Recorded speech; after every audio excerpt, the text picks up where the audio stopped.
Do you struggle to know the difference between granite and quartz? Let me walk you through this. Granite, it is a natural stone. It is a very extravagant design. It is a heat-resistant material, and it can be used indoors and outdoors as well.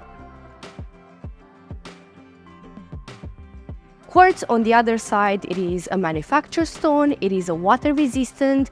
It is more durable in time than granite, and is less prone to chipping and staining.